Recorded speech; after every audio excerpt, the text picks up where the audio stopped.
Okay, let's go.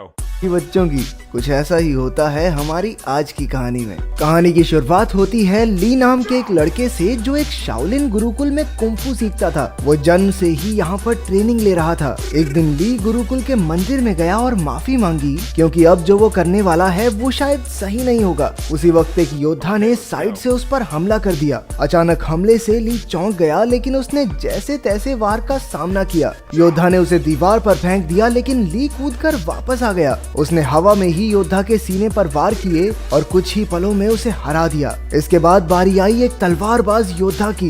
ली ने उसे भी अपनी काबिलियत से धूल चटा दी। इसके बाद वो तीसरे योद्धा की ओर बढ़ा। हालांकि वो योद्धा ध्यान में बैठा था, लेकिन फिर भी ली के आने की आहट सुनकर उसने अपनी माला शीशे में दे मारी, जिससे ली की आंखें चौंधिया गई। अगले ही पल में उसने ली को उठाकर जमीन पर पटक दिया। योद्धा बस जीतने ही वाला था कि ली फिसल कर बच गया और फिर दोनों में जबरदस्त लड़ाई शुरू हो गई। अंत में जीत ली की ही हुई। फिर वो मंदिर में सर झुकाकर बाहर चला गया। गुरुकुल के टीचर ने उसे बताया कि परीक्षा में उसने सबसे ज्यादा हुनर दिखाया है, इसलिए उसे शहर के नए स्कूल में जाने का मौका मिलेगा। शहर में वो 3 लोगों के परिवार के साथ रहेगा, जिसमें 2 बच्चे और एक उनका पिता है। वो आदमी दरअसल एक साइंटिस्ट है जो गुरुकुल के टीचर को जानता था। इसके बाद ली नए शहर की ओर रवाना हो गया। नए स्कूल में एक 15 साल का लड़का फैंग था जो ताइक्वांडो का खिलाड़ी था। उसकी छोटी बहन शैन शैन अपने भाई से बेहद प्यार करती थी। स्कूल के ताइक्वांडो क्लब को लैन संभालती थी। वो फैंग के मुकाबले देखकर उसे उसकी कमियां बताती थी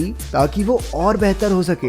लैन का भाई तो एक नंबर का पेटू था। उसे हर वक्त खाने के सिवा कुछ नहीं सूझता था। वो चारों अच्छे दोस्त थे और आसपास ही रहते थे। दरअसल ली लैन के घर ही रहने आने वाला था। उनके पिता डॉक्टर हैन कड़ी मेहनत से काम में जुटे थे। उसकी पत्नी कई साल पहले गुजर गई थी, तो अब वो काम में मस्त रहता था। वो एक खास डिवाइस तैयार कर रहा था जिस पर शहर के गुंडों की नजर थी। डॉक्टर हैन ने बच्चों को कॉल किया, पर लैन खुश नहीं थी क्योंकि उसके पिता कभी घर ही नहीं आते थे। डॉक्टर हैन ने जल्द ही आने का वादा किया और उन्हें एक तोहफा खोलने को कहा जो उसने घर पर भिजवाया था। असल में उस डब्बे में वही डिवाइस था जो वो गुंडे चुराना चाहते थे। तभी ली ने दरवाजा खटखटाया और लैन उसे अंदर ले आई। वो उसे उसका कमरा दिखाने ले गई और उधर उसके पिता को गुंडों ने बंदी बना लिया। उस गैंग के लीडर लैरी ने डॉक्टर हैन को धमकाकर उससे वो डिवाइस मांगा। डॉक्टर हैन ने कहा कि ऐसा तो कोई डिवाइस है ही नहीं। उसने बताया कि वो तो एआई टेक्नोलॉजी पर काम कर रहा है, जिससे कि उसके बच्चे अपनी माँ की आवाज वाले रोबोट से बात कर सकें। लेकिन लैरी को उस पर विश्वास नहीं हुआ। उसने सीसीटीवी फुटेज से पता लगाया कि वो डिवाइस तो डॉक्टर हैन के घर जा चुका है। फिर लैरी के 2 चेलों ने आगे बढ़कर डिवाइस चुरा कर लाने का जिम्मा ले लिया।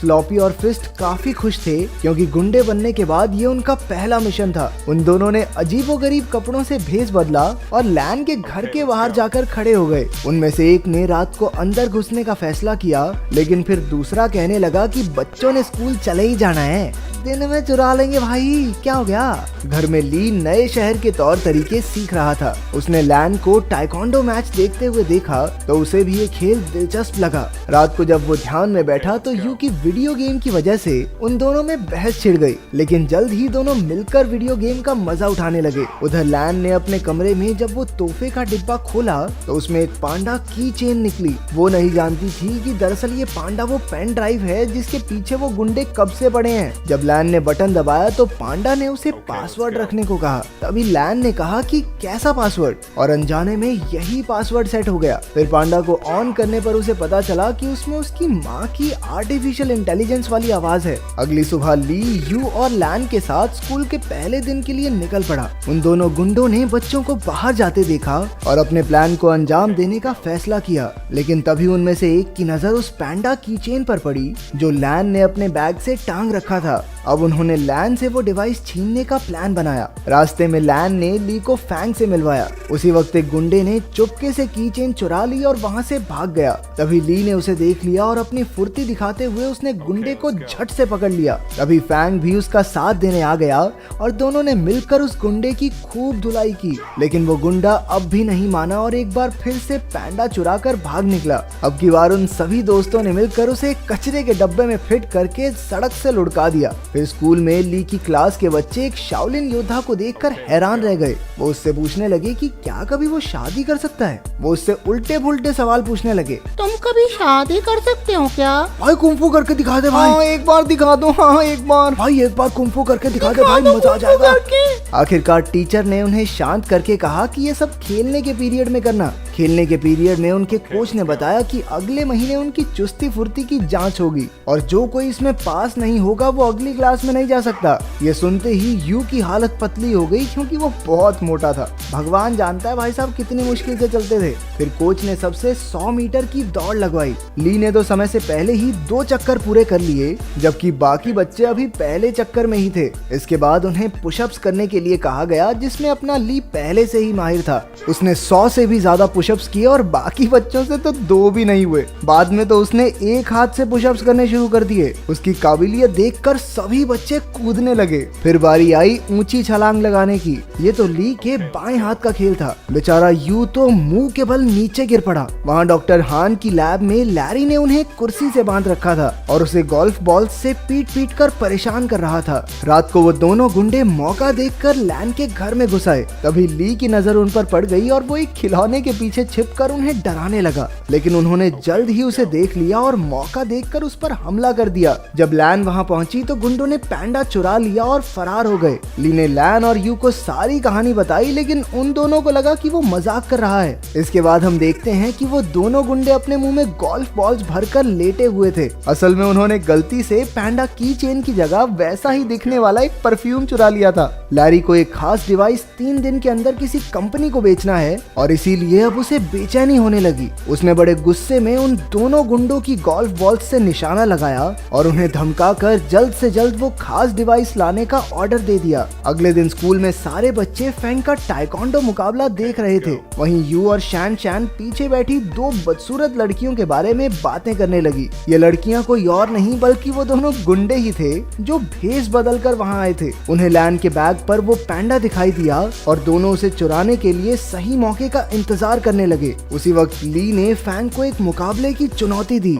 इस मजेदार मुकाबले को देखने के लिए सभी बच्चे भागकर आगे चले गए। अब सही मौका देखकर गुंडों ने बैग से पैंडा चुराने की कोशिश की, लेकिन इस चक्कर में उनके नकली बाल वहीं फंस गए। उधर मुकाबले में फैंग और ली में जबरदस्त टक्कर हो रही थी। दोनों ही एक दूसरे पर भारी पड़ रहे थे। आखिरकार दोनों ने एक दूसरे को ना मारने का फैसला किया और मुकाबला खत्म हुआ। उसी वक्त सबने पीछे मुड़कर उन दोनों गुंडों को पहचान लिया। बच्चों ने मिलकर उन पर हमला बोल दिया, लेकिन इस बार वो एक बच्ची को मारने की धमकी देकर पैंडा डिवाइस लेकर भाग गए। फिर बच्चे मिलकर प्रिंसिपल के पास गए और पुलिस को बुलाकर सारा माजरा समझाया। वहीं ली खुद को इस सब का जिम्मेदार समझ रहा था, क्योंकि अगर उसने फैंग को चुनौती नहीं दी होती तो लैन अपने बैग से दूर ही न जाती। लेकिन बाकी बच्चों ने उसे दिलासा दिया कि ऐसा नहीं सोचना चाहिए। आखिरकार लैरी के हाथ वो डिवाइस लग गया और उसके जरिए उसने कंप्यूटर पर एक प्रोग्राम चलाया, लेकिन उसे इस्तेमाल करने के लिए पासवर्ड की जरूरत थी, ये वो नहीं जानता था। उसने कुछ प्रोग्रामर्स को बुलाकर लॉक खोलने के लिए कहा,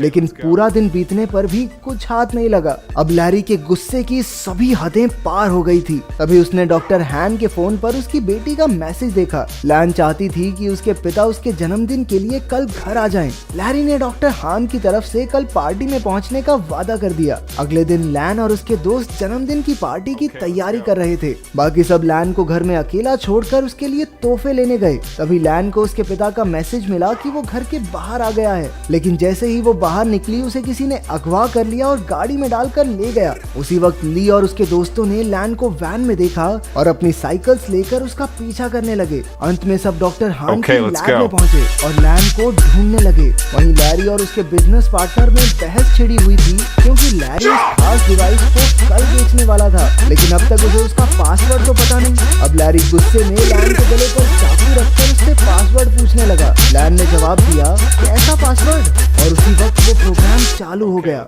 बाहर शुरुआत वाले दोनों गुंडे अड्डे की रखवाली कर रहे थे। ली और फैंग ने उन पर हमला करके उन्हें कुछ ही पलों में चित कर दिया, लेकिन इसके बाद उनका सामना हुआ लैरी के आदमी ब्रैडली से। वो भी एक खतरनाक फाइटर था, इसलिए ली और फैंग मिलकर भी उसे हरा नहीं पा रहे थे। अंदर लैब में लैरी की डील पक्की होने ही वाली थी कि उसी वक्त यू ने आकर चुपके से अपनी बहन और पिता को रिहा कर दिया। ली ने भी वहां पहुंचकर गुंडों का मुकाबला किया। उसी वक्त लैरी पेन ड्राइव वाला बैग लेकर बाहर की ओर भागा, लेकिन डॉक्टर हान, यू और लैन ने मिलकर उसकी धुलाई कर दी। ली एक बार फिर से ब्रैडली के साथ मुकाबला करने में फैंग का साथ देने पहुंच गया। आखिरकार वो दोनों मिलकर उसे हराने में कामयाब हो गए। अंत में पुलिस भी वहां पहुंच गई और सारे गुंडों को पकड़ लिया। बाद में ली और यू को उनकी बहादुरी के लिए प्रिंसिपल ने मेडल दिया।